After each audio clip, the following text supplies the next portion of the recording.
Hi, my name is Sasha Powell. I'm one of the nurse practitioners at Two Roads Wellness Clinic, and I am also a certified nutritional genomics specialist and a holistic integrative healthcare certified specialist. I am going to give a presentation today on nutrigenomics, also known as nutritional genomics. This is something that is very important to us here at Two Roads, and that we try to provide to as many patients as possible, because it's very important to us that recommendations for every patient are personalized, so that not everyone is treated exactly the same. So personalization is very multifactorial. So it consists largely for me in your genetics, but also what you're eating and how you're moving and your environmental or social context. So where do you work? What do you do for fun? What do you do for stress relief, self-care? Also your phenotype information. Were you assigned female or male at birth? What age are you currently, and what other health factors do you have working either for or against you? Also, we want to look at your metabolism. Everyone is built a little bit differently, and not everyone is set to have the same metabolism for using the energy that you consume or store. Another very important part that we look at is your gut microbiome.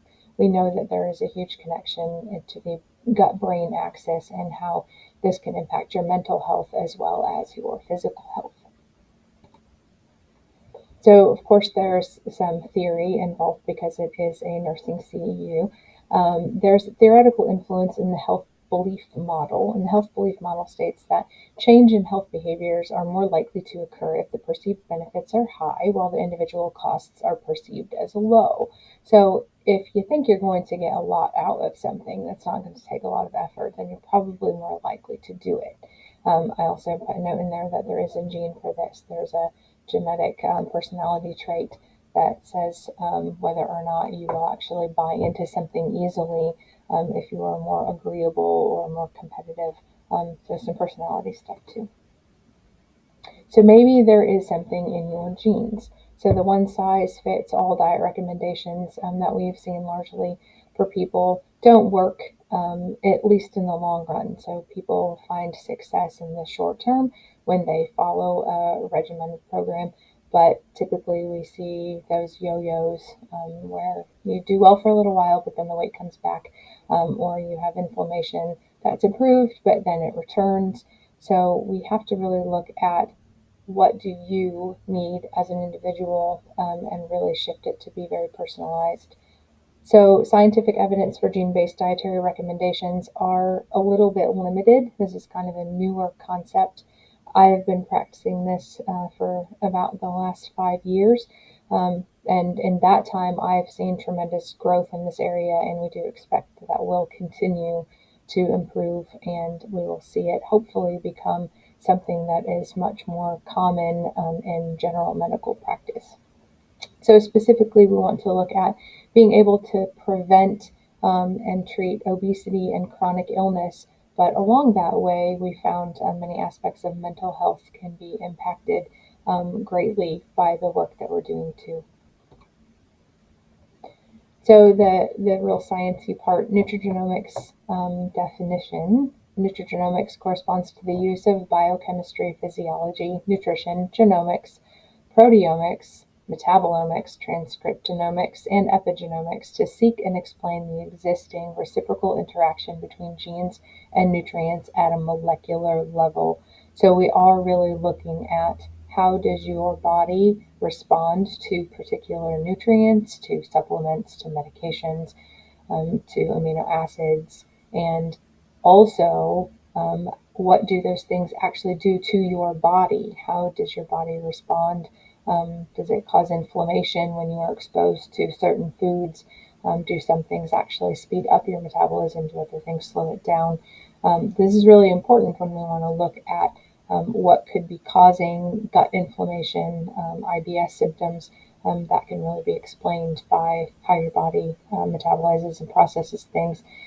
much like we now hear a lot about with methylation, the MTHFR gene mutation. We now know that that's vitally important for B vitamins. So that's just one example of the many, many things that we can look at. So the nutritional state of a person is the result of your genetic background, your physical body, your mental health, because we know, just like with IBS, that gut-brain axis, when you have a lot of anxiety, you may actually experience more physical symptoms. And when you're having physical symptoms, you actually might feel more anxious because they do directly interact with each other. Social status, and your actual diet, what you're eating. The nutrients and other bioactive compounds present in food can prevent, cause, or exacerbate disease. So not only the food itself, but what was it grown in, what was put on the food. There are some people who are very sensitive to organophosphates, to pesticides and herbicides. There are other people who respond very, very well to trace minerals that are found in the soil. And so depending on the type of soil that's used or where that's grown, they may actually get higher quantities of trace minerals like lithium orotate that can be very, very helpful for mental health, where if the soil is depleted and you're not getting those trace minerals, that can actually be a detriment. So related illnesses include gastrointestinal disorders, cancers, diabetes, dyslipidemias, and obesity.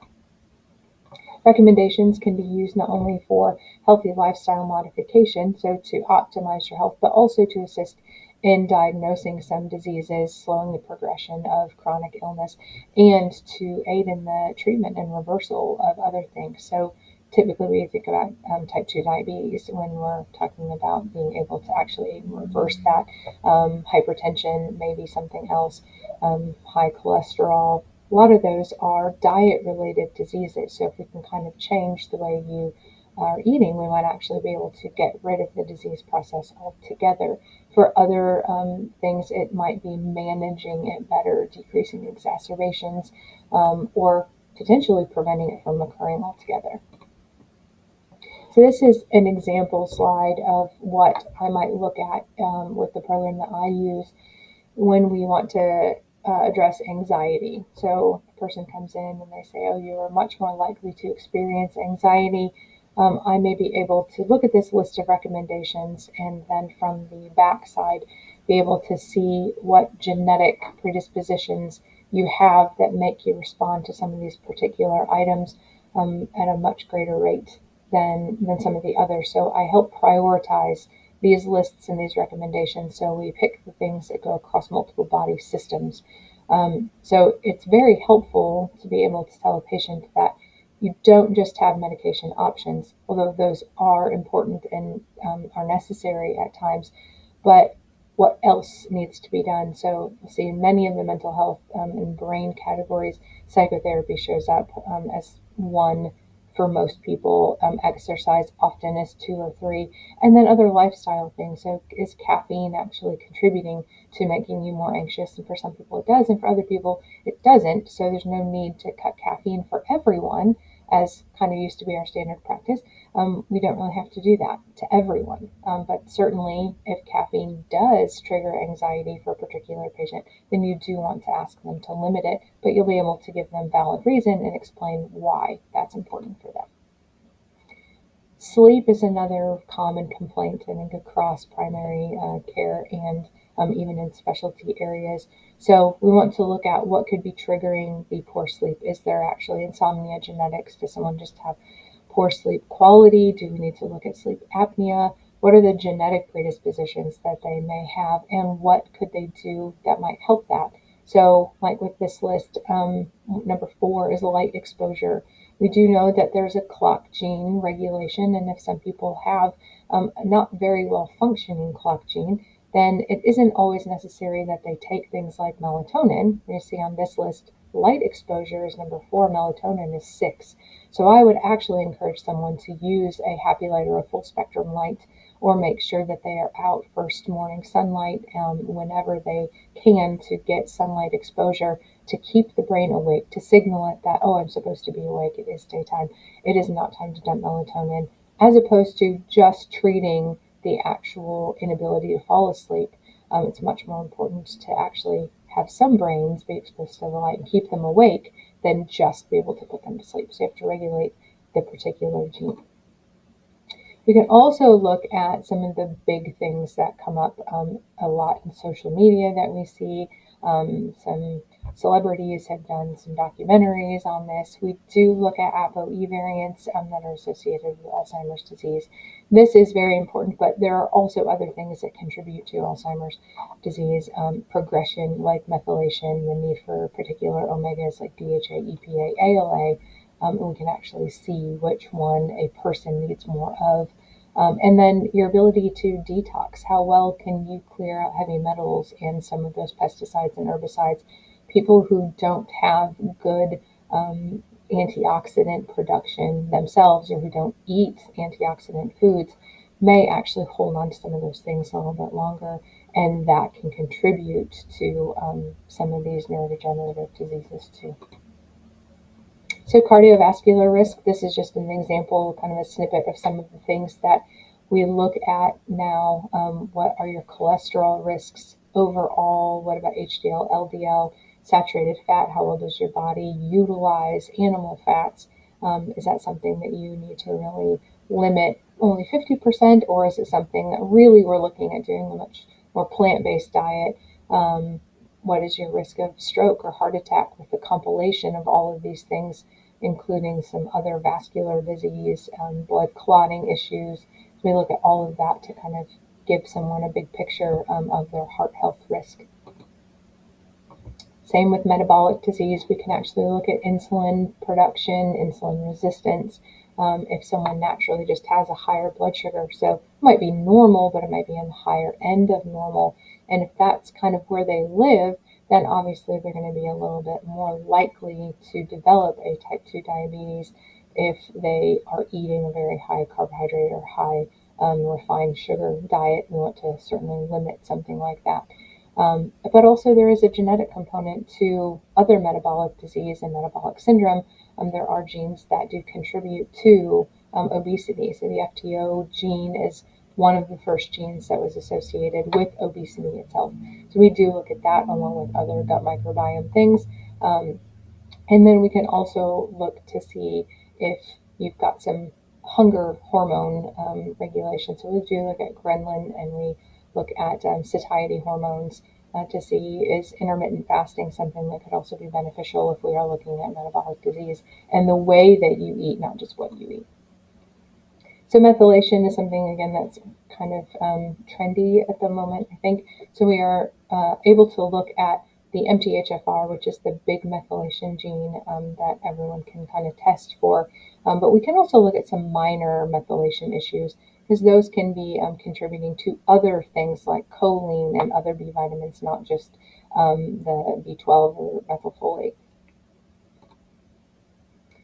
So when I have seen a patient and we go over an entire recommendation sample, I will kind of prioritize those things in an action plan so we can really get someone to focus on usually the top 10 things that might include some supplemental things, some dietary changes, as well as some lifestyle things, so that they kind of feel like they are being their own best physician and they have some control and they are capable of actually tackling and managing a lot of these things themselves.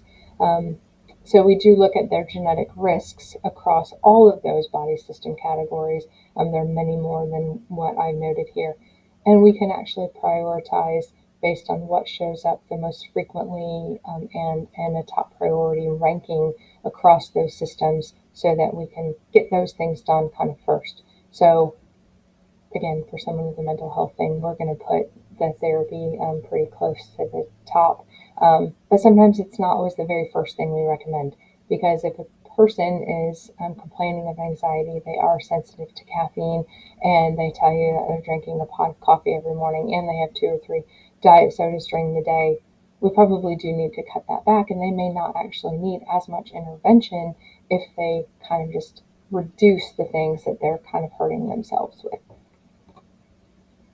So when we look at nutrition, we're looking at what a person is eating, or a diet type recommendation. The Mediterranean is one that is largely publicized. American Heart Association, the American Diabetic Association, very, very common and applicable in many fields, often used in the gastrointestinal world for someone who has IBS, where a patient finds it really difficult to follow like a low FODMAP diet. They may recommend Mediterranean because it is somewhat low FODMAP, but much more sustainable and easier to stick to, not as complicated to kind of go through the stages. So something that even the University of Michigan is looking into making kind of its first line recommendation as opposed to low FODMAP.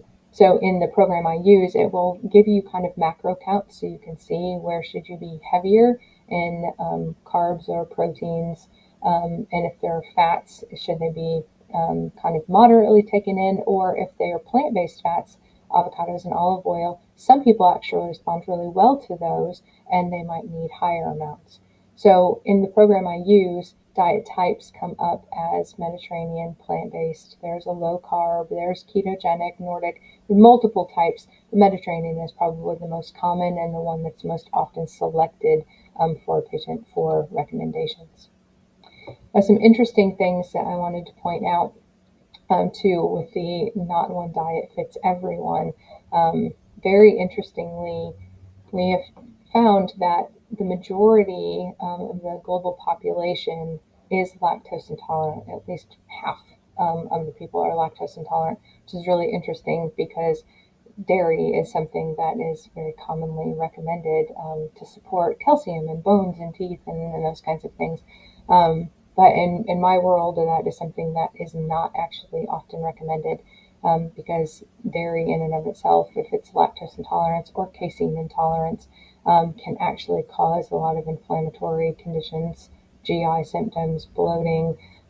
It's much easier to find calcium sources from vegetables and other fortified things using substitutes, milk products if they're really necessary. But lactose and casein are actually a really big problem, and this map kind of shows the prevalence of lactose intolerance from a research study. Another interesting piece of information is 5% of gluten-related disorders occur globally in the population. So 5% seems like a low number, but that's actually over 4 million people have some kind of gluten-related disorder. And when you look around at products that you find typically in your home in the grocery store, a large portion of those contain wheat. Now there's been a drastic increase in gluten-free products being available in many more places, and they have certainly come a long way in their quality and kind of use availability. They used to be pretty terrible 10 years ago. Most gluten-free pastas turned into a mashed potato type thing, and they were not good, especially to reheat. Breads were very dry. It was really difficult to find something that tasted good that was gluten-free. But now those products are being more available and in larger variety and a much higher quality, so they're much more palatable for people to kind of stick with sustainably. But that is something that we can certainly help someone determine is if gluten or dairy or many other things could be an issue. We can prioritize that for a particular person. If someone needs to worry about it, great, let's worry about it. If you don't need to worry about it, then go on with your cheese, and it's fine and it's not a big deal. But it's really difficult to assign a generalized diet when we have so many things like that to consider. It really does have to be personalized.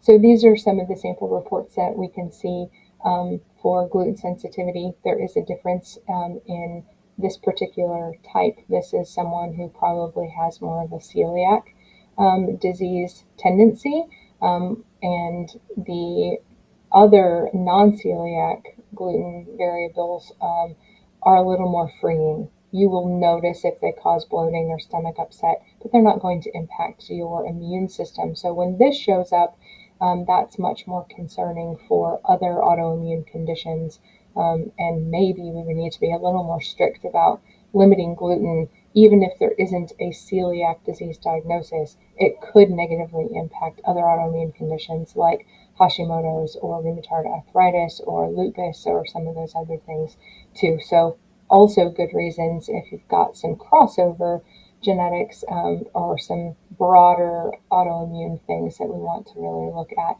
trying to reduce the severity of all of those by what you put in your body and how inflamed the body is. Then we can look at this dairy sensitivity. Again, this is a casein intolerance. It's a little bit different than lactose intolerance. Lactose is milk sugar and casein is milk protein, and people can have a sensitivity to one or both of those things. Those are also completely separate from actual milk allergy, which is an IgE mediated response. That is an immune response, not an autoimmune or an inflammatory response. So we do want to look at all three of those things and determine which one is present, if at all, and that kind of helps dictate how important it is to either limit or exclude a particular food item based on that information. You don't want to take anything away if you don't have to, but you do want to remove it if it is going to be really important. The other thing that's really important in that multifactorial thing is movement. So, we cover like what you're predisposed to. If you have a genetic risk for heart disease or diabetes, and now we know that you probably shouldn't have gluten, and maybe you should only have small amounts of dairy. So we've got some meal plans that are Mediterranean that we're going to send out. But now, what about movement? Now, how are you supposed to do that? Does everyone need to go to the gym? Should you spend 30 minutes doing cardio? Does everyone need to do weight training? That looks different. Just like your body is designed to eat different types of foods and tolerate those in different ways, movement is the same. Everyone should exercise and everyone should move, but that movement can look different. So we look at power and endurance and strength, and some people who have larger power genes might do better with functional movements, short bursts of short muscle fiber activity, where people who have more strength might do better with actually like lifting weights and doing long muscle fiber engagement work. And endurance, people have an elite athlete strength in that. They're definitely your runners. There are people who might do much better with long tennis matches and cross country. But most people have a combination of all three. Not everyone is really hugely dominant in one over all three. So it's kind of deciding how you're going to spend your time. So if you are going to put forth the effort to exercise, how should you kind of divide that up? Usually when people see these reports, they identify that they do enjoy the type of activity that is their strength better. And so that's something you want to encourage. So if someone really does like just going for walks, great, then they should go for walks. Being outside in nature has also got huge benefits too.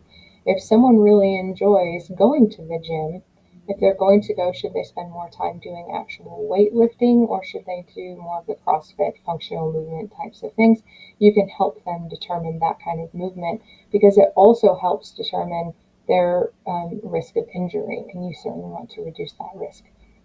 And then it also encourages them to be persistent in the activity if they do enjoy it. So we will look at personality traits as well. If people are introverts, they probably don't want to go to a group fitness class and participate in that. They may just want to go alone, wear their headphones to do their workout and be able to leave. They might want to do it just at home. So we look at some of those personality things too that come up to help find an activity that suits someone best so that they feel comfortable doing it for the long haul.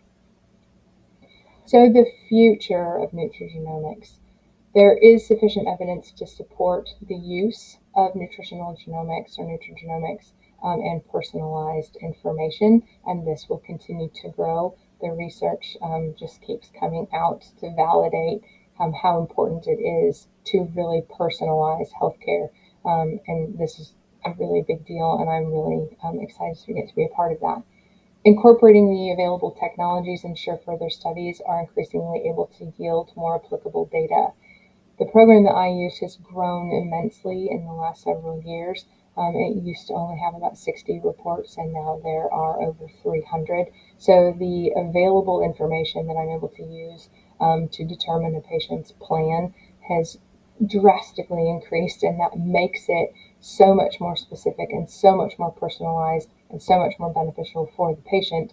We don't have to be guinea pigs anymore. We don't have to guess what might work and trial things and make patients experience bad side effects. We really know what we should use with the first, maybe second try without going through a lot of torture.